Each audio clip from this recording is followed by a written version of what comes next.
Hello, silver screen supper clubbers. I haven't quite decided what to call you that yet. Silver screen supper clubbers? Does that sound right? I don't know. Anyway, thank you very much for subscribing to Dinner and a Movie. So, it's the first month and I'm very excited. It's going to be all about Eve. I am going to be watching that this evening in my home cinema, all by myself. I'm excited, so I'm going to treat myself to a cocktail as drunk in the film and a special little canapé, which you might like to make for yourselves when you have your screening of All About Eve. So whether you're having friends round to watch it or whether you're just watching it by yourself, having a little cocktail party for one, sometimes they're the best. I've probably got lipstick on my teeth because I've been eating these little canapés because they're so good. Anyway, I'll show you how to make a Gibson. So here's a still from the film. Have you seen it yet? Have you seen it before? Or will this be new to you? I don't want to spoil anything by telling you anything about the plot in case you haven't seen it, so I have to be really careful. So this book is called Hollywood Cocktails and I love it. It's got brilliant film stills from lots of classic Hollywood movies and cocktails that are drunk in those films, so it's kind of perfect for cocktail hour for the silver screen suppers clubbers. So we're going to make a Gibson. So a Gibson is very much like a martini, but it is garnished with a tiny pickled onion rather than a olive or a little slice of lemon. It's a cocktail onion. And as I am mad on pickles of all kinds, I love it. Right. I have got my cocktail glass in the fridge, so I'm just going to get that. It's always a nice thing to do if you're making yourself a little cocktail. Put your glass in the fridge, keeps it nice and cold. I have measured out my gin.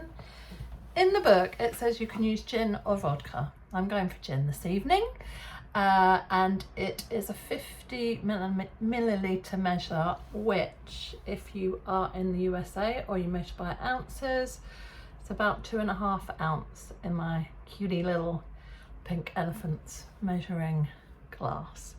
So yeah, just under 2.5 ounces of gin. And you will also need vermouth.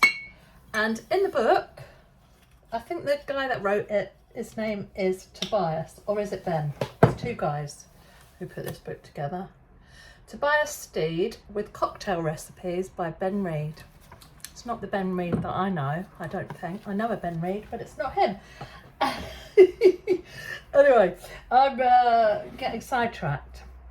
So, you get some ice. I like my cocktails really, really cold. So I've put about 5 cubes of ice in my cocktail shaker. In the recipe it says in a mixing glass, but I'm doing mine in a cocktail shaker because you have to strain off the vermouth. Vermouth, he specifies Noilly Pra. I don't know how to pronounce it. Noilly Prat? Noilly Pra? I don't know. But a white vermouth, so a dry vermouth rather than a sweet vermouth. So the sweet vermouth is the red one. Dry vermouth is the white one. And he says pour in a few drops of dry vermouth. So I'm just going to put in a few drops, and then you use a spoon to coat the ice cubes with the vermouth. You know all those sayings about how much vermouth you should have in a martini. You know, someone I knew said, hold the gin glass up to the window and let the sun, no, hold the vermouth bottle up to the window and let the sun shine through it. That's it. So you stir up your ice, then you drain off the vermouth. So you're just coating the ice with the vermouth. So I'll drain that off in the sink. You add more ice, which I've got in the fridge somewhere. Yeah, there it is. You want it nice and cold. Really nice and cold. So add some more ice in your glass or your shaker. Add your gin. And again, he says to stir. So it's stirred, not shaken. Opposite to James Bond. And then he says, stir until glass is frosted and mixture is well chilled.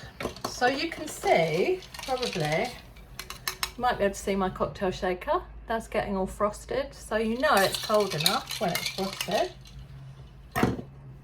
Pour into a chilled martini glass, which I have right here.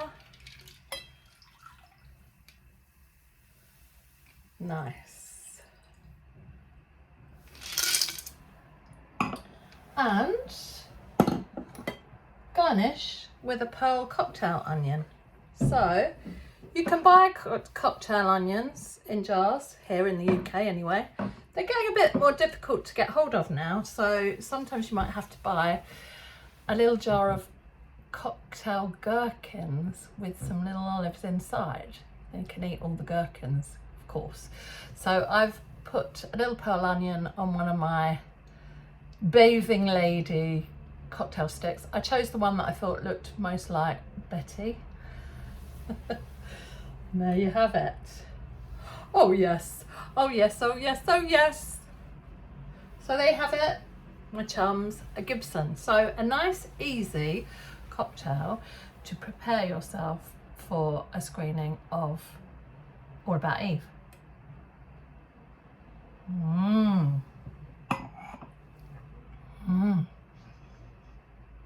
Oh, that's good.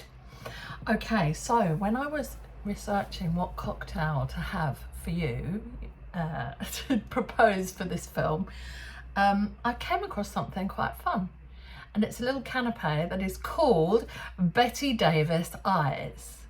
Now, if you are of a certain age, the minute I say Bette Davis Eyes, you will think of the Kim Carnes song, Bette Davis Eyes. Yes, it's got a lyric that nobody really understands. So if you've never heard the song Bette Davis Eyes, get yourself on the YouTube, check it out. Right, Bette Davis Eyes look like, ready? Ha ha, ha ha. They are little canapes. They're really easy to make. I think these are great. So all you need for these are grapes. I've seen it done with green grapes or black grapes. So whatever you've got, hang it around in your fridge. Some pistachio nuts. Delicious. Whatever you do with them. They're such a nice colour when you chop them up. They're all sort of pink and green, really nice. And boursin. You don't have to use boursin. Any sort of softish cheese would do, I guess. You could use goat's cheese. But this, I remember this when it first came out. I loved it. My mum would sometimes get this when we had people come around for dinner for the cheese board. It's delicious. If you've never had it, garlic and herbs, this one is. It's all garlicky and delicious. So, very easy to make. And get your grape, and you just get a big chunk of boursin, squish your grape in it and roll it up like that. So you're covering it with boursin. Here is one I made earlier to show you. Very easy. It's very messy though, so I decided not to demonstrate it on camera because my hands would just like be covered with boursin. So you roll it up like that, and then you crush up your pistachio nuts and you roll it in the pistachio nuts like that, so it's coated, and it will look like that. So really pretty. And then you slice it in half, and then you have your Bette Davis eyes. They said to put 2 on one cocktail stick, but I can't fit 2 on one cocktail stick. I bought these little sword cocktail sticks. Do you remember these? If you are, again, of a certain age, you may remember these from the 70s, but you can get them on eBay or, you know, something. You can get them. on the internet. And I defy any of you not to want to do this with your Bette Davis eyes. Right, okay. So I hope you will make either a Gibson or Bette Davis eyes, or whatever the main dish I have proposed is. Haven't decided yet, because I've got quite a few nice Bette Davis recipes. Some of them are a bit complicated, and some of them have got ingredients that are a bit hard to get, like cheddar cheese soup. There's a tale in itself, but that recipe, spinach stuffed fillets of sole, is really, really good. I highly recommend that. That's on the Silver Screen Suppers website if you fancy making that. And Bette Davis baked beans was the very first movie star recipe I ever made, and that was over 15 years ago. I've no idea why I chose that to be the first one, but that's the first one I made. So that's the first one I ever blogged about at Silver Screen Suppers. So, you know, Bette looms large in my legend. So I haven't really decided yet which of her recipes I'm going to feature, but you might get a clue. I'm thinking of doing one that involves this here can of corned beef. Partly because I don't know whether you get them like this in the States, but I cannot think of anything more old-fashioned than a can of corned beef that you have to open with a little key. I don't know if I'm going to do a demo. If I make that, it's called red flannel hash. It's a Bette Davis recipe, and apparently rumour has it that when Bette Davis made red flannel hash, she only wore a red flannel shirt. Now, I think that's just gossip, but you know what they say, the higher the IQ, the greater the need for gossip. So make of that what you will.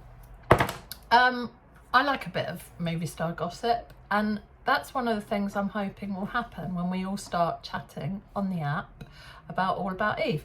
We can have a good old gossip about what goes on in the film, the outfits, the clothes. Oh my God, gorgeous, gorgeous clothes.